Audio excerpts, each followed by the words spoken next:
Holly Morehouse. I'm with Vermont Afterschool, and it is great to see so many of your faces and have you in this conversation with us today. We're going to do a two-part conversation today. The first part, and both are really incredibly important as we look at schools starting to reopen on Tuesday.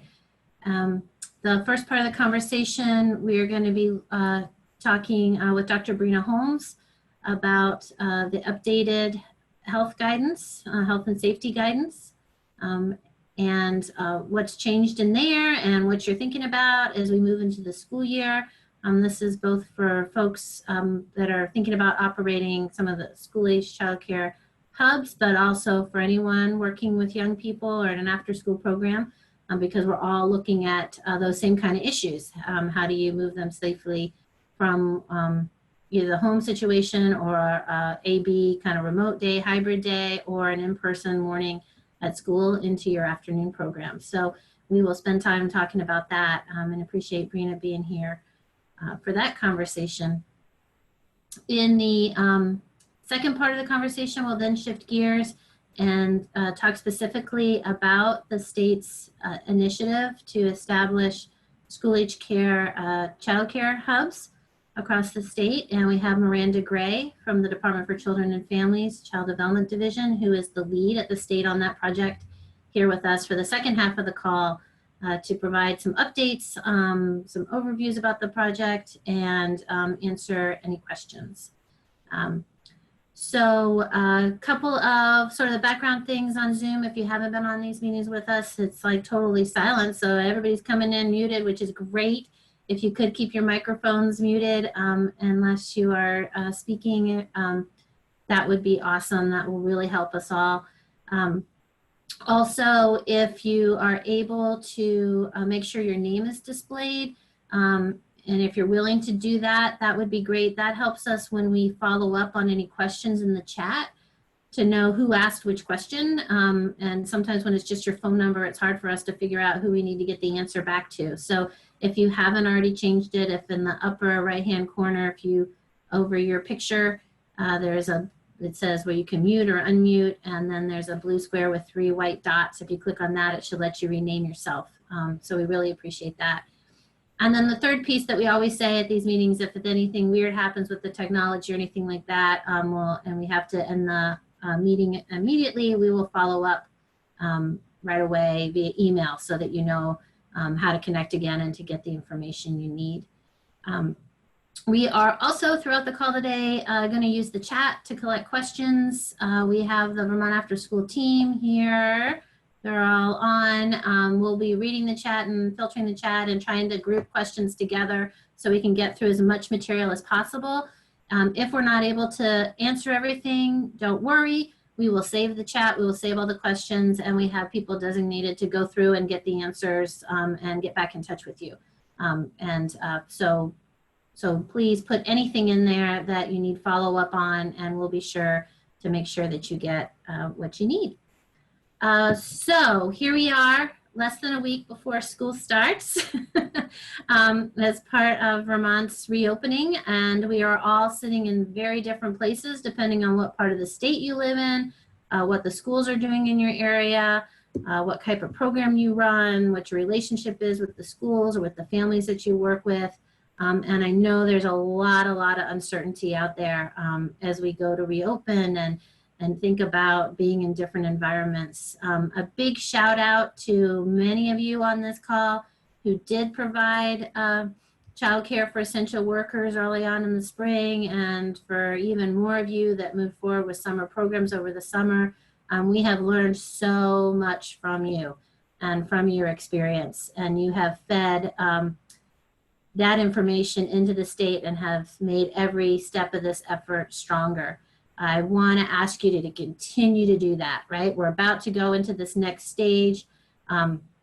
Nerves are high. There's a lot of uncertainties. Let's go into it with confidence, thinking about solving problems, sharing that information. Please stay in the conversation with us as you encounter situations, raise them up to the Department of Health or to the Department for Children and Families or to us because we can only work together around figuring out how to move forward when we know what you're seeing on the ground, and we really rely on you for that information.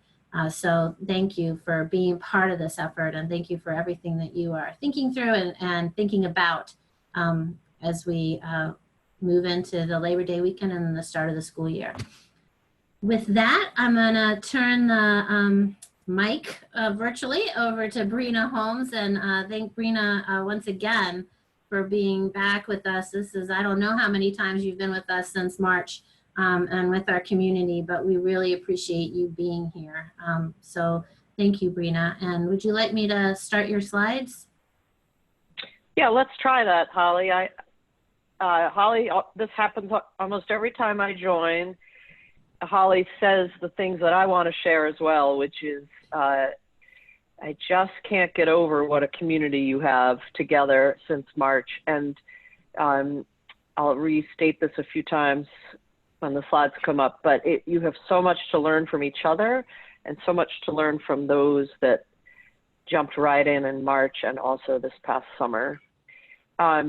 So my background's pediatrics. I have this policy job at the health department. I've learned of late to say I also am a health educator, and I worked in the public schools in the Addison County for a few years. So I'm not completely out of touch with the actual function of school buildings and the way that we structured. So next slide, Holly.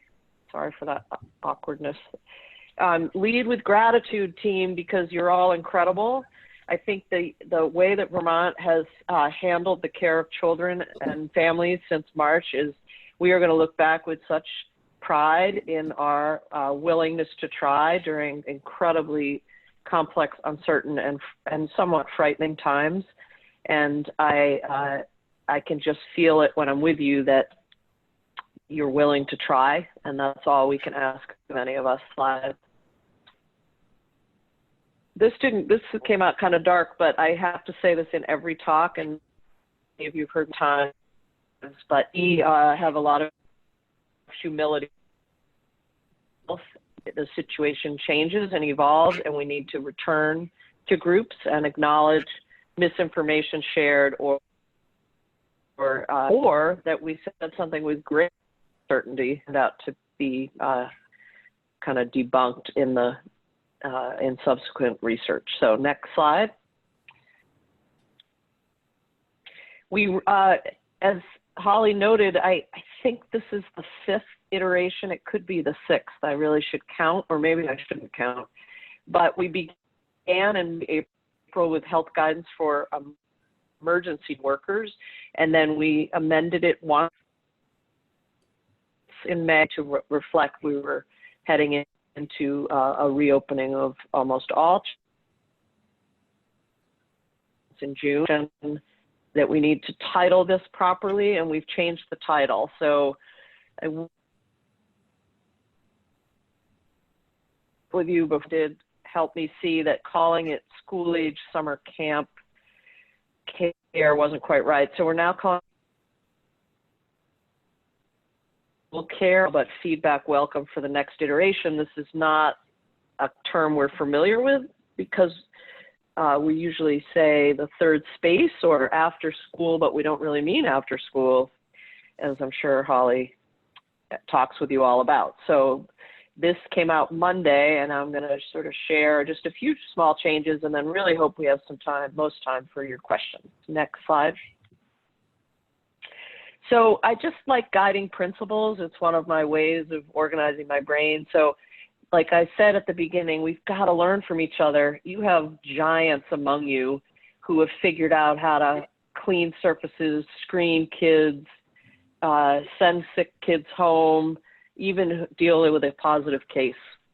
We've had several adults who care for children in various settings contract COVID. It's really, really powerful for me to say that to you, knowing that almost no kids then went on to test positive for the virus. So there were a few sporadic cases where there was a little spread, but the absolute majority, and we're trying to get the numbers on this, is incredible how much we abided by guidance and led to just isolated adult cases acquired in the community, brought to the care setting without any spread.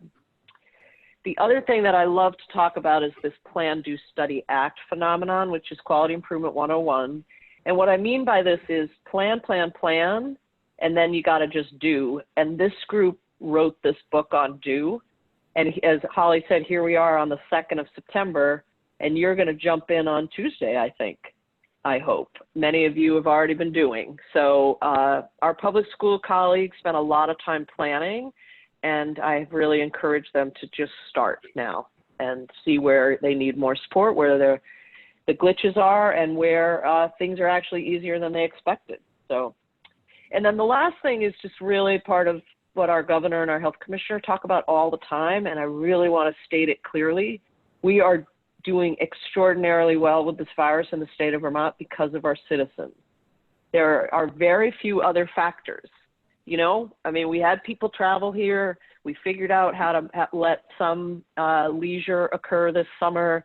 We've had a pretty reasonable reopening of some of our public venues, and we're still the lowest rate of virus in the country. And we have not been above 1% for positive tests since June. And in June, it was because of the Winooski outbreak. And when I say 1% of positive tests, that's not like 1% of a population, because the people that get tested have a reason to get tested almost always, symptoms, or they've been in close contact. So it's the absolute prevalence of this virus in Vermont right now is probably about 8 cases per 100,000 humans on any given week. So really important context for us as we start September 8th. Next slide, please. And then I'm sure you've heard me say this too, but I'm so grateful that our team is small in Vermont. And what I mean by that is the scientists, the pediatricians, the infectious disease specialists, they all know each other by first name, and they meet all the time. And they were able to come to consensus of reading the literature every day, including any scientific study that comes out that you find. You are welcome to email it to me, and we will put it through this lens of laboratory scientists, pediatricians, and infectious disease doctors. And what we know so far from the preponderance of evidence is that kids are less likely to be infected with this virus. It is different than any other virus you're used to, and me as a pediatrician. Everybody used to get sick from kids. Kids would come down with a virus, and then an adult would get it secondarily.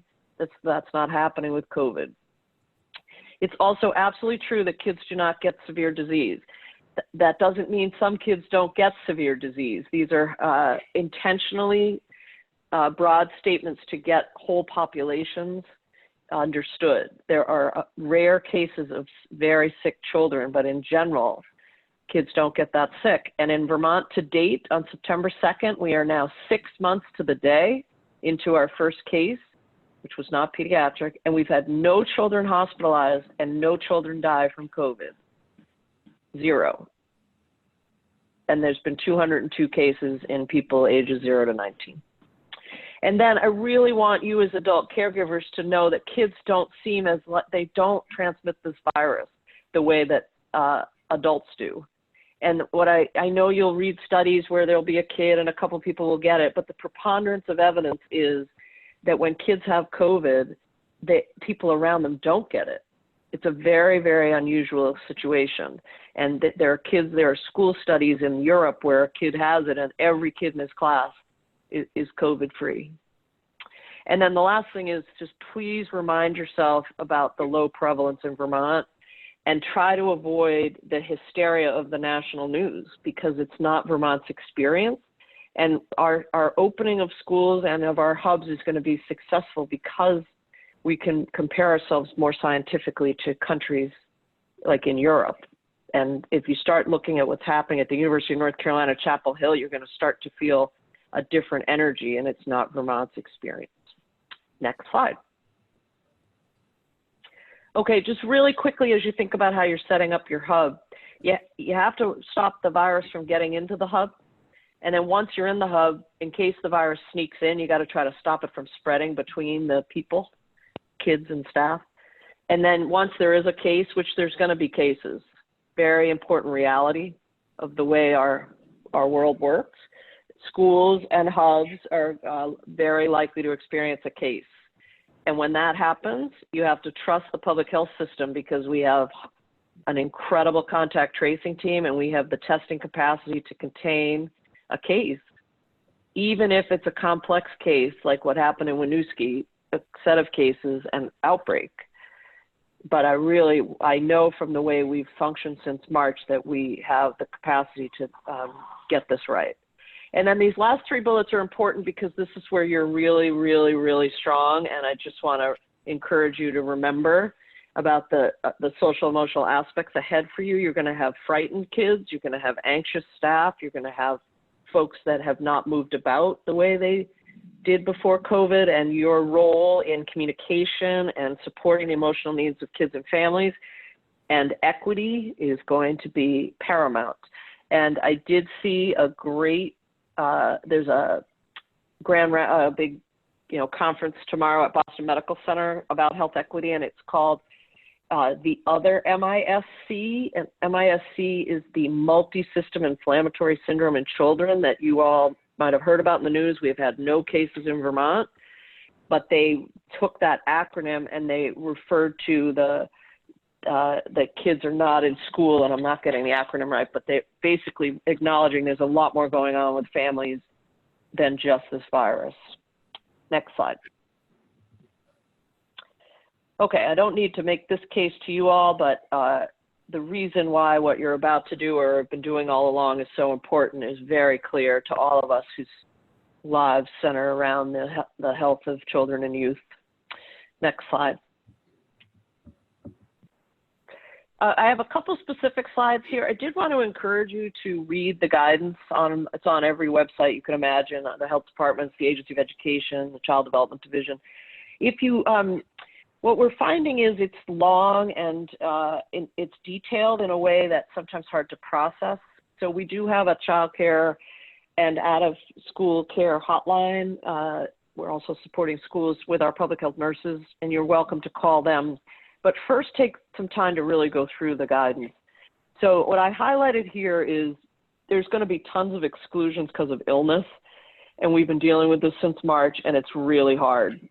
And I can't get over how hard it is because it means we were terrible before COVID, meaning we would let kids and staff work when they felt crummy and when they had symptoms that were actually pretty contagious to the rest of us. And even in public health, we've been noting we used to go to meetings and cough all over each other pre-COVID. So I'm hopeful that this is not as hard as it's been, but families don't have a lot of choices, and that leads to them wishing they could send kids sick. So let me know how this works out for you because you have to exclude people with any illness symptoms.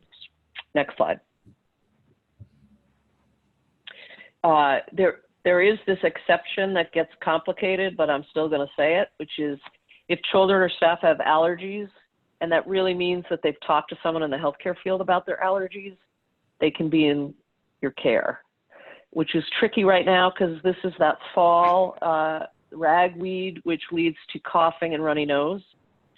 So I just have really encouraged my pediatric colleagues to be better communicators and letting parents carry forth the medical diagnosis. We do not require clearance letters or any kind of paperwork here. And I think that's tricky. Childcare providers and summer folks have asked me a million times, can I have a form from doctors saying this is allergy? And we're trying to decrease the administrative burden on our pediatric colleagues by just making it about a team, that the family shares with you that their child has seasonal allergies and you take that forth. I know that's hard though. And then asthma is not a contraindication for care, and the kids in Vermont's asthma is beautifully controlled because they have great health care. So kids that have good control and take inhalers and have minimal symptoms can also be in care if they have asthma. Next slide. Okay, a couple things changed in the new guidance. We set forth in March, April, May, June, July, August to screen all kids and staff for symptoms and temperature at the entry to the program. And we've given a choice in the new guidance, which is you can do symptom screening at home. You can give parents a piece of paper. You can be really creative and have them do an app. You can figure this out at the hub level and really just empower families to do their own screen for kids. And this is true in the public schools as well. But we do still want the temperature check. So checking a kid's temperature requires a protocol as described in the guidance and here on this slide. Next slide. The other big topic and change and constant source of disconnection is cloth facial coverings. So the story goes like this. There are kids with certain milestones in development that can properly put on, take off, not touch or suck, and then understand the need to keep on a cloth facial covering. So all along in our childcare guidance, we have said, we think that, and this was our summer guidance as well, this is a strong recommendation, masks work, cloth coverings work, and we want people to wear them. But we love children, we understand nuance, we know that kids come in and out of their ability to keep one on, and we didn't want to create some punitive environment where it was a constant struggle for certain types of kids who experience some social, emotional, or other manifestations of the mask wearing situation. So that went on for quite a while and we did great. Then I chaired the task force to reopen schools, and the school folks were 100% clear on every front that they had to be required. The word mattered, that it was too big a system to throw in strongly recommended. So for the public schools and public pre-K, they're required. And then we had to do a lot of talking about developmental considerations, special considerations, and really not joking. We had to tell people when you're sleeping, eating, or swimming, you don't wear a mask. And then there are rare medical conditions where you shouldn't wear a mask, but it's turning out to be an extremely short list, and we're working on a one-pager about it that will end up being 2 pages right now. So this slide is super important to me because you guys are in a bubble. You're going to have some school-age kids. You may be, I don't know if you'll also be working with younger kids, and I think you're going to find yourself grappling with the complexity here. So what we've said in the new guidance for childcare and hubs or out-of-school care, if the kid's coming from a public school environment and tolerates a mask, he or she should have a mask. So it's sort of like required of school-age kids, basically. But there's super nuance here, and I'd love to know your thoughts. Next slide. I think I'm done. Oh, yeah.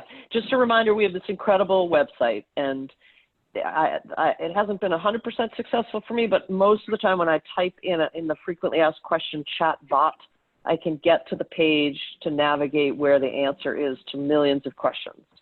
So please use it. Next slide. There, we made it. I'm gonna see if I can put your faces back. 1:27, see, that's terrible. We gotta get Miranda the time she needs. But Holly, I'm curious what folks have been saying, and then I did want to address mixing. Did you want me to lead with that, or should we do the questions? Well, I think there's one before it about that gets at the transition. So if kids are leaving the school day and going into an after-school program, are they doing a health screening again, or how would you recommend they handle that transition spot? That's a great question. So first of all, we are very clear that you just need 1 screen a day. But remember that in guidance, we're just setting kind of the floor, and we really want you to feel some autonomy to say, you know, it's been 8 hours, we're seeing kids at 4 o'clock, 3, I would like to do my own set of screens. And you're always, we always encourage folks to make their own protocols based on their comfort. But if a kid's already been screened once in the day, that's enough for us from a public health perspective. And then that, just to speak to this idea of mixing, you know, again, luckiest state in the country, low prevalence. So it is in the perfect world of public health and COVID, we wanted group integrity. And we were very focused on this in March, like you get your group of 8 kids, 2 adults, and you stay together and no one mixes. And that's completely had to go out the window. But we feel very safe about it because of our low prevalence. So it's had to go out the window because we have ongoing need for care for children. We recognized early that there was staffing that stayed in the afternoon just for the late pickups. That meant kids from one group and another came together and there was just one adult.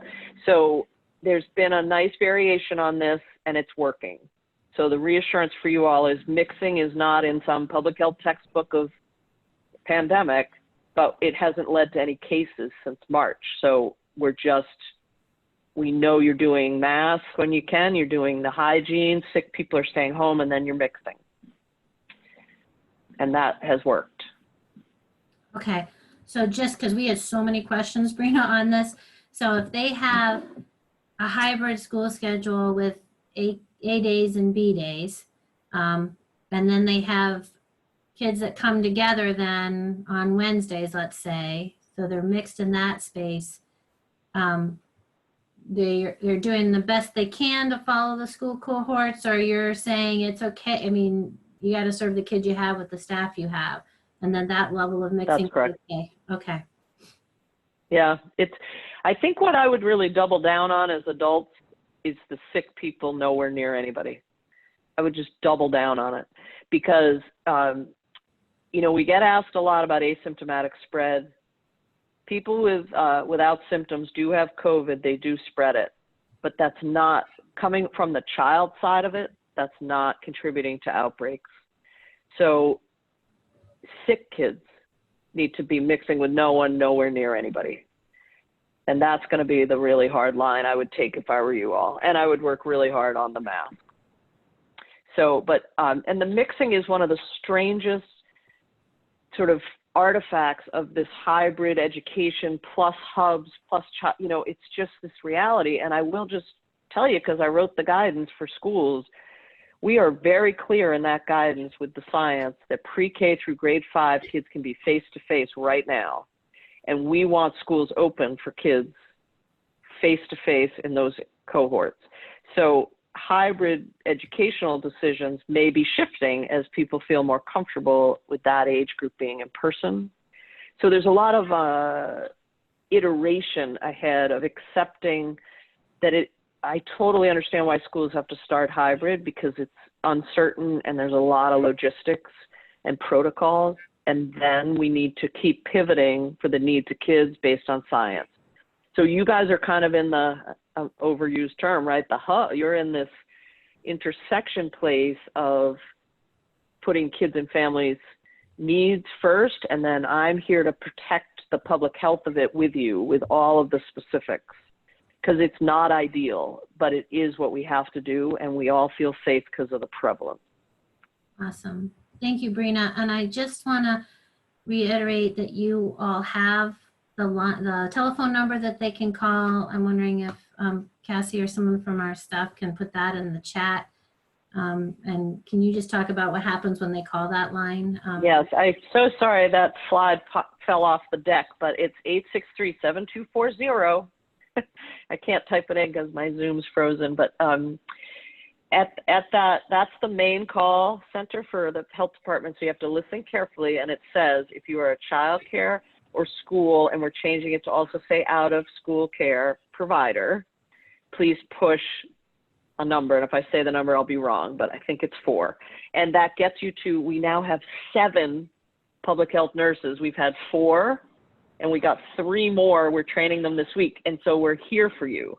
And these folks will ask you to pull up the guidance in some cases and sort of show you our nuanced interpretation, or they'll take you through any question you have. And it's, what I love about it is it helps to build on all the experience of what's already occurred. And that's why you're in great shape today. There were some, as I said, you're standing on the shoulders of some pretty great people, or maybe they're among you. You're here already. Awesome. Thank you so much, Breena. I don't know. I don't know how to say how much it has meant to us every step of the way to have such a strong Department of Health and your leadership in particular and working through all these scenarios with us. So thank you so much for being with us today. And we'll continue to collect questions in the chat and make sure you get your answers about the health stuff. I see a bunch of hand claps and going on the Zoom screen. And we just really appreciate you, Breena. Love all that you're doing. Well, I feel the same way about you all. Thanks for putting kids first, and let's keep talking. I'm ready for more questions at any later date. Awesome. Thank you, Breena. So now we're going to shift gears and talk about the school age child care hub program. I'm going to let Miranda Gray with the Department for Children and Families and the Child Development Division give a brief overview of the program for those of us who weren't here maybe last week, and what's happening with the hub program, and then maybe some updates. And then we will, I can talk a bit about process if there's questions about that, and we will also take questions in the chat on that. So Miranda, I'm going to hand it over to you. Thanks, Holly. And thank you, Breena. I too want to say thank you so much for joining today and for all the work that you have done. I feel really good about the team that I've gotten to recently join. You all have been doing this work since March, and I'm really just joining now about a week and a half in. So thank you, Breena, for joining today. And thank you, Vermont Afterschool, for all the work that you're doing. I have to truly hold you up as like an amazing partner that is working crazy amounts of time right now to be able to put all of this together, to map out what are the school reopening plans, what does the model look like, and then gathering all the information from the entities that are interested in providing these hub sites. It truly is a huge effort, and all of this collaboration is what's making it be possible to move forward. So thank you, Vermont Afterschool. So about 2 weeks ago, the governor announced the initiative to provide childcare on remote learning days.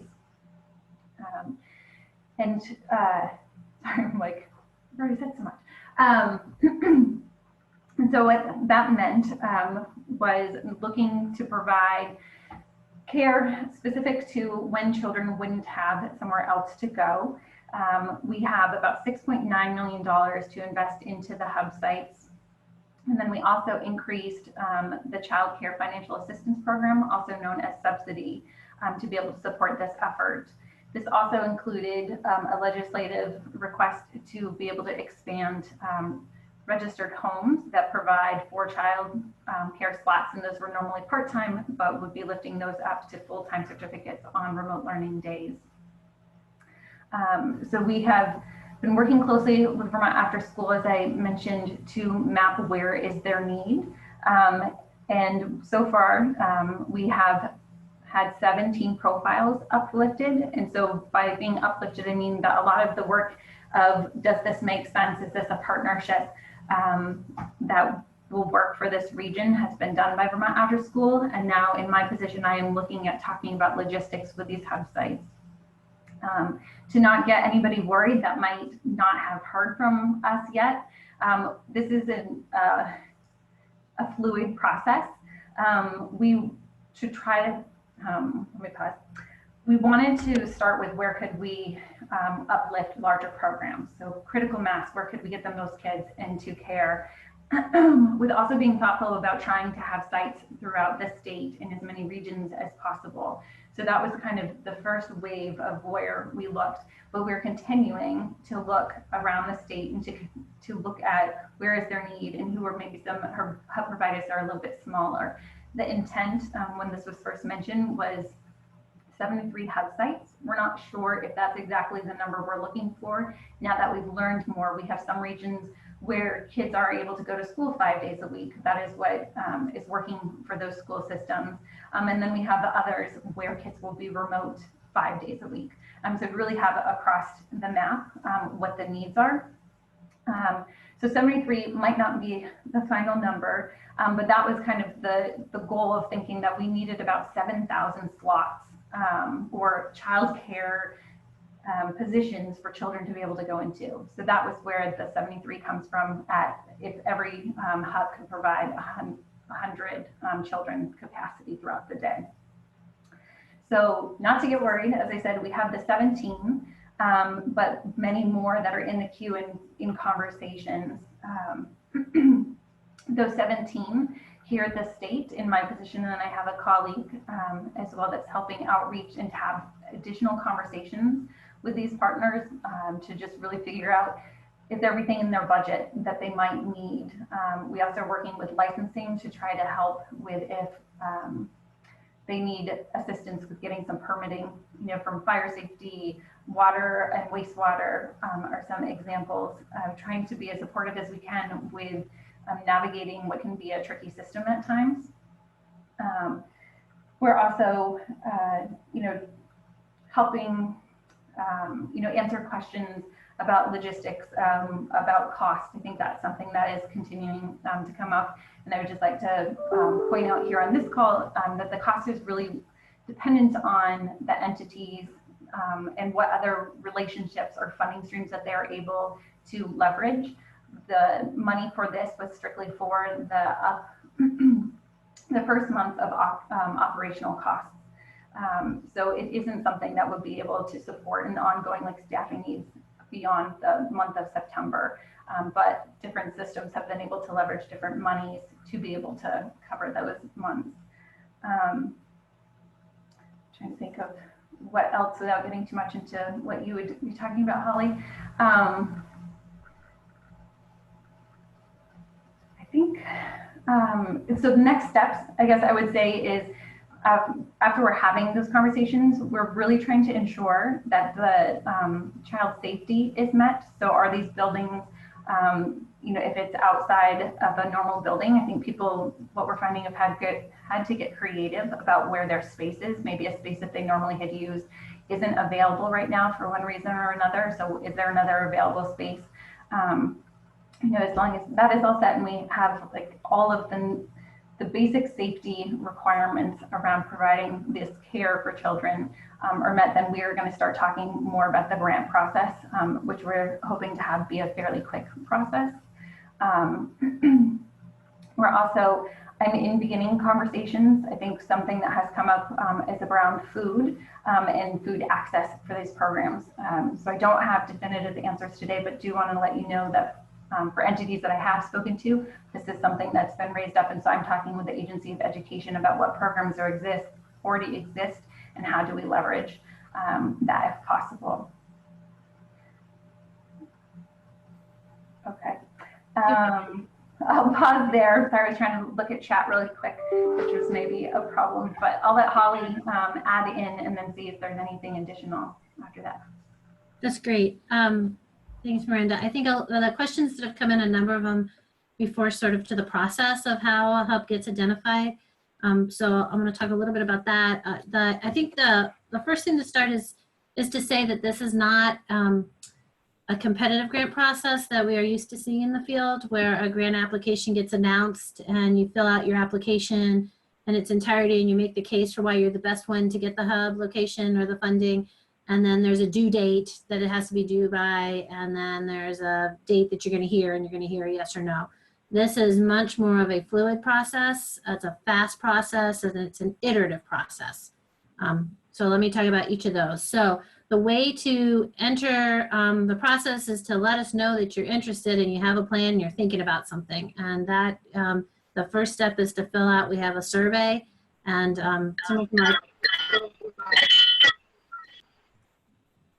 someone from our team will put the link in the chat if you haven't already filled out the survey. And then we are going line by line through every entry. And we're starting out by lifting up areas that we know are high need, programs that have higher capacity, and then the first round. This isn't forever, just the first round. And reaching out and contacting you. And when we call, someone from our team will call, and they're filling out basically a profile, which is basically a template or a sheet that explains what your project is and what you're thinking about doing. So it will ask you, how many children do you expect to serve? Where are your locations? We need the street addresses. So licensing can check out the building and see if you already have a license there, if it's not a site that's licensed or already a school, we need to make sure that it's safe for children to be in there. We'll ask you for the estimate of what your first month's budget is going to be, so that we can let Miranda and her team know that there's X number of interest, and it's going to cost about this much.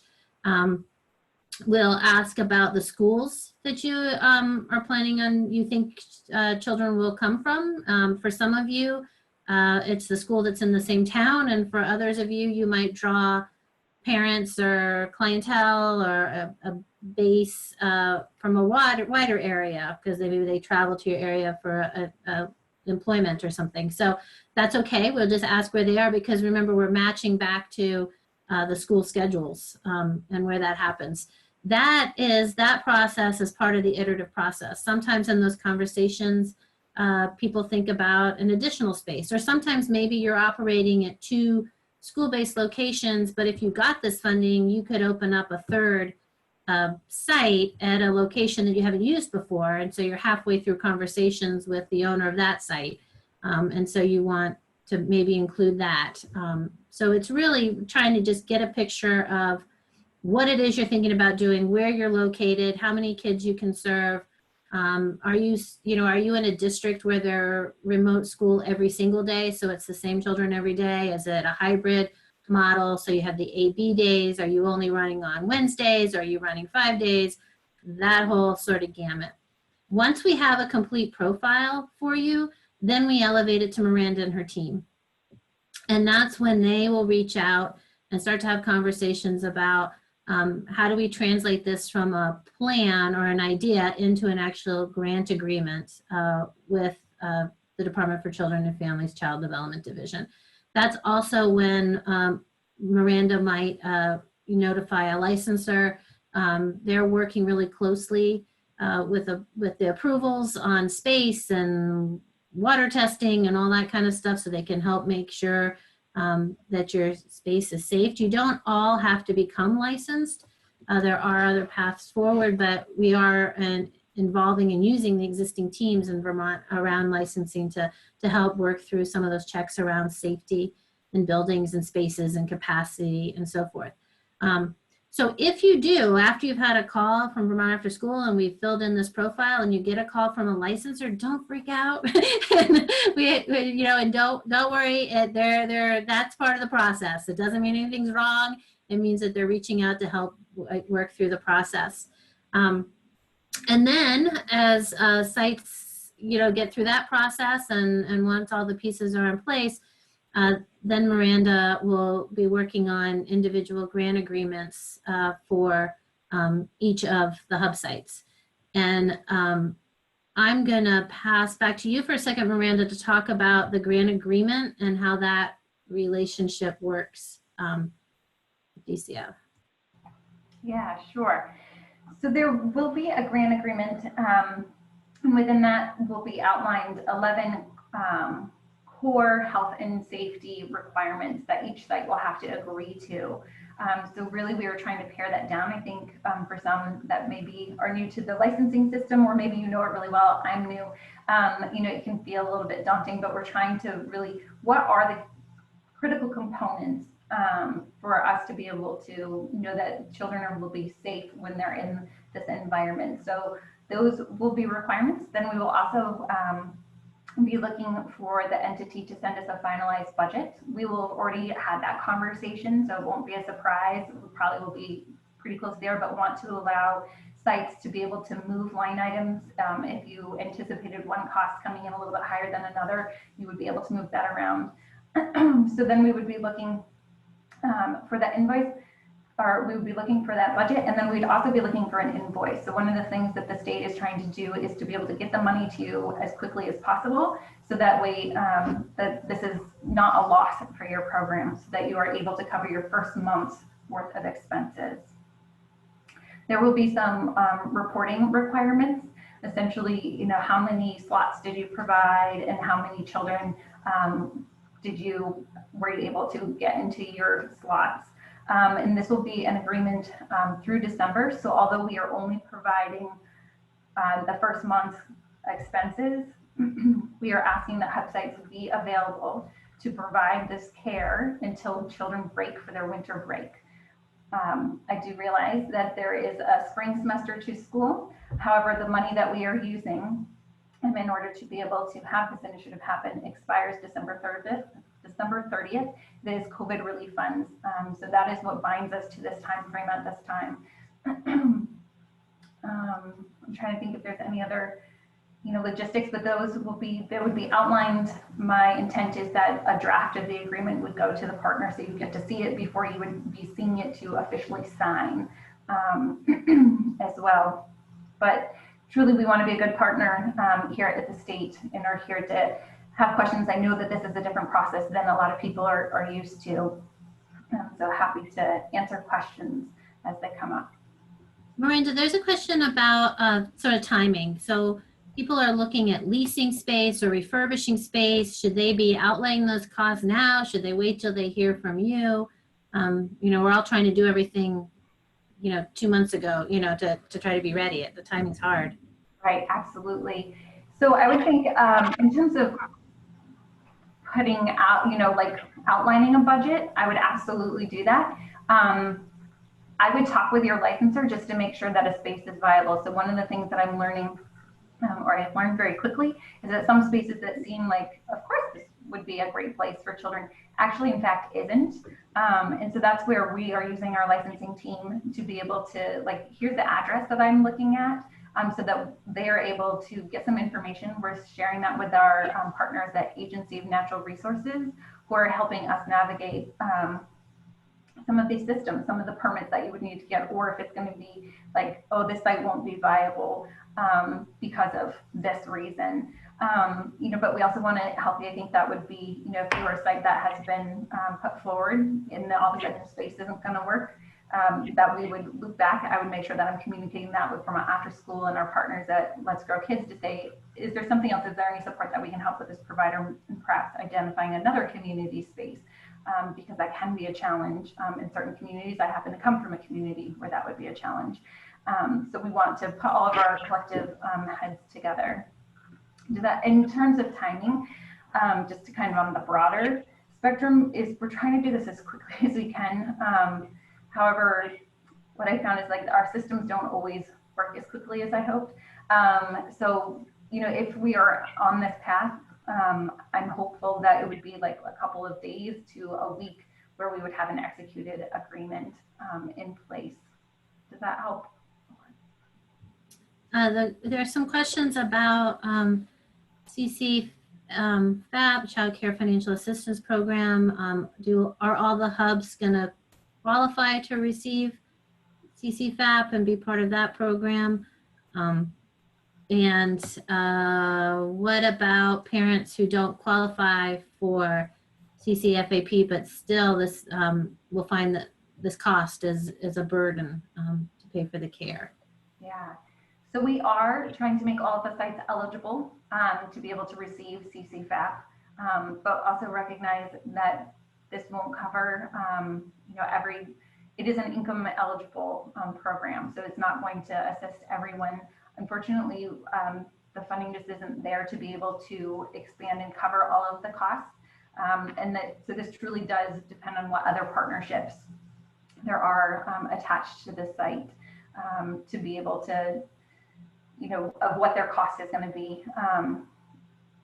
I don't really have, I guess, a better answer for that other than it is going to vary.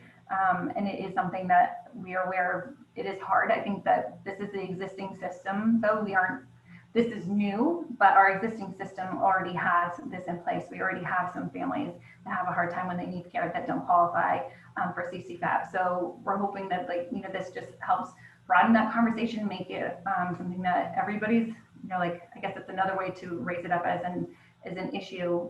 But I don't know that this hub program is going to solve it, unfortunately.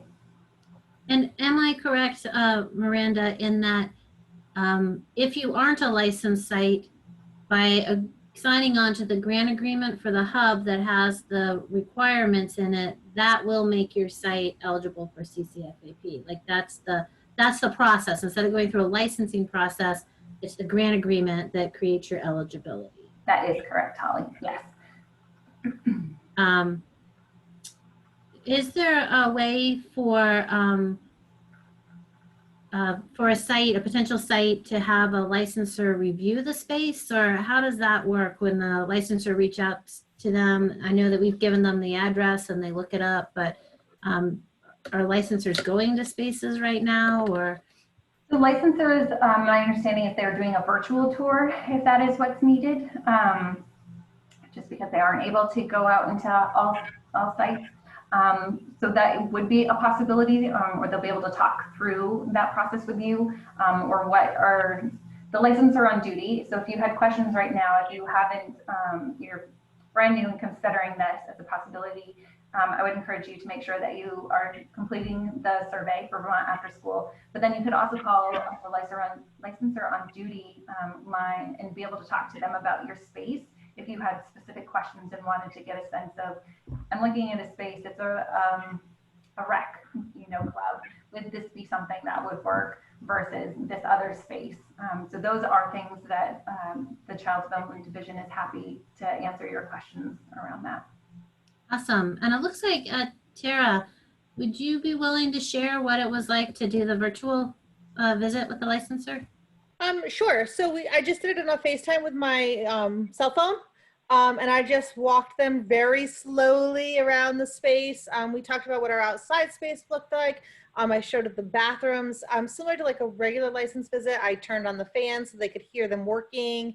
I showed them the sprinkler systems and what the materials look like that we were planning on using, the tables, the chairs. The whole thing lasted maybe 15 or 20 minutes. So it was a little bit easier than a regular licensing visit where they come to the space, but it went really smoothly. She asked questions and I answered them, and like I said, it was simple. I just did it on my cell phone. Awesome. Thank you, Tara. Yeah, you're welcome. And it's my understanding that if you already are in a licensed space, then you don't need to necessarily do another visit. They'll be checking around capacity if you're thinking to increase capacity in a way, or seeking a waiver for some reason or something like that. But I'll tell you, whenever I mention a potential, it's almost like I can say an address anywhere in the state. And I feel like the head of licensing at Vermont, she like knows that building and she knows what the issues are. It's pretty amazing. So it's a great resource for us to be able to use them and work with them on this hub project, for sure.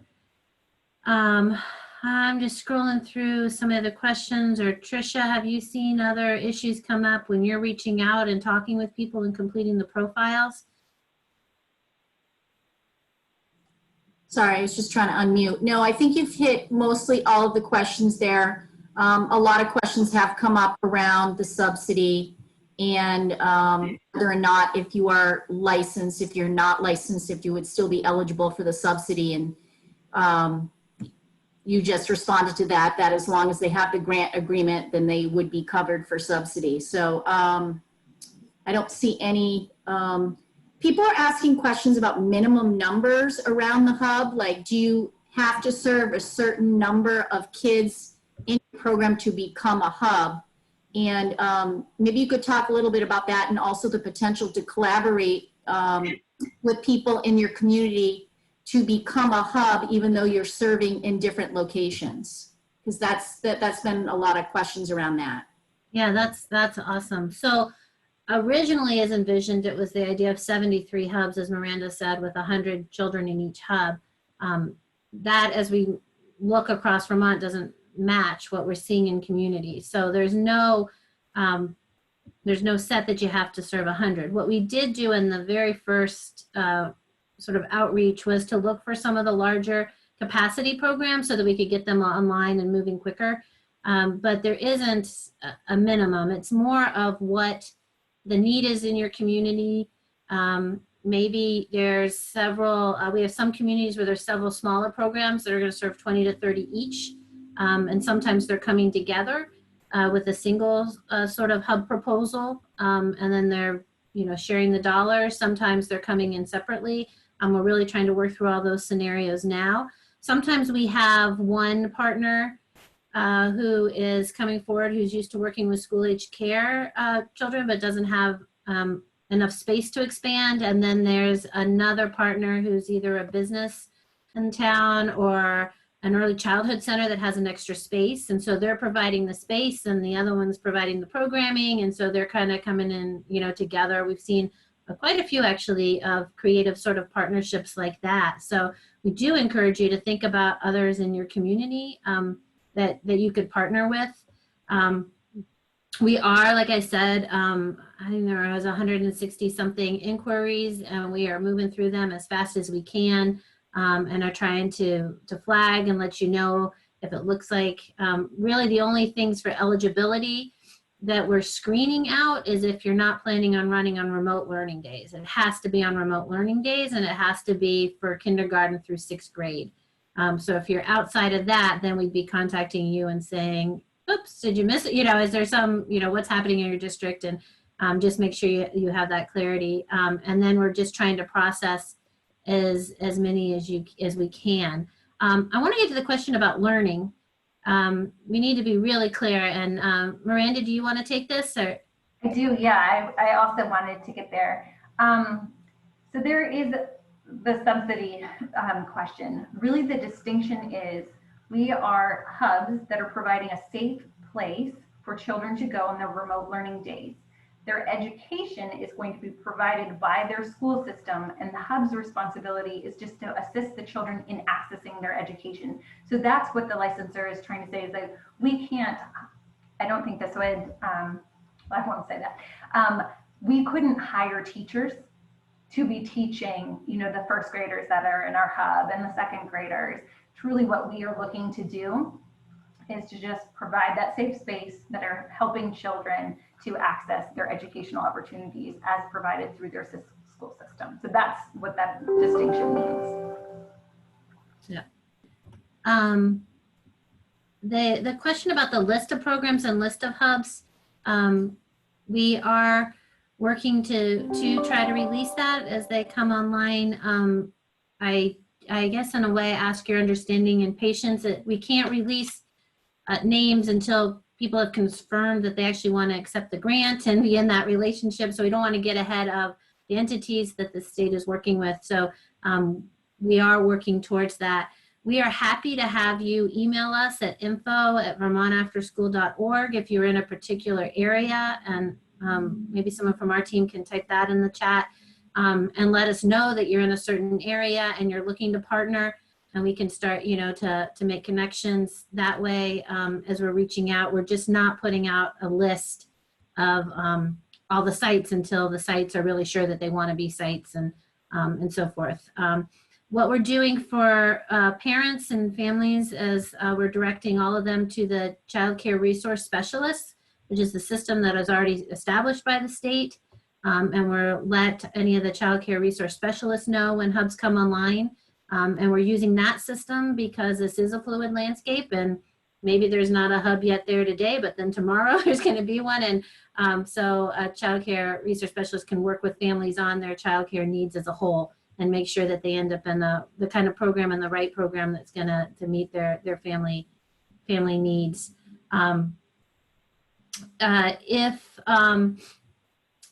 If we've had a question about have we received your information to be a hub, we are trying to make sure by the end of the week that everybody has heard from us, you know, to know where they are in the process, that we have your information and stuff. If you do not hear from us by Friday, you know, send a note. If you want to check, if you don't want to wait till Friday, go to info@vermontafterschool.org and send us an email and say, hey, I just want to make sure I'm on the list. And we can do a quick check and say, yeah, you're on the list. And because we're really, I don't want anybody feeling in the dark or feeling worried, because I know that there's a lot of decisions that you're trying to make all at once, and there just isn't enough time. So thank you, Tricia, for popping that email in there. It is 2 o'clock, so we are at our time, and I want to respect everybody's time. We are going to leave this chat up for a little bit if there's any last questions. And like I said, we'll save the chat and we'll process those questions. You can also use that email and send us additional questions. And I want to say, once again, thank you for thinking creatively and innovatively, and for moving with us in these uncertain times to find answers for the children, youth, and families in your community. And please stay in the conversation with us. And as far as the recording, once we get this, Cassie, do you know how long it takes to get a recording up? Usually it takes me about an hour or so. We put it on our YouTube channel, so you can always check that. Okay, thanks, Cassie. All right, I'm gonna let everybody go, but we'll leave the chat up for another minute or two. I wanna thank Miranda for being with us this afternoon and going over the program. And the link for the recording would be our YouTube channel. Cassie, I don't know if there's a way to put that in the chat before people sign off. And any other questions we will take. Thank you very much.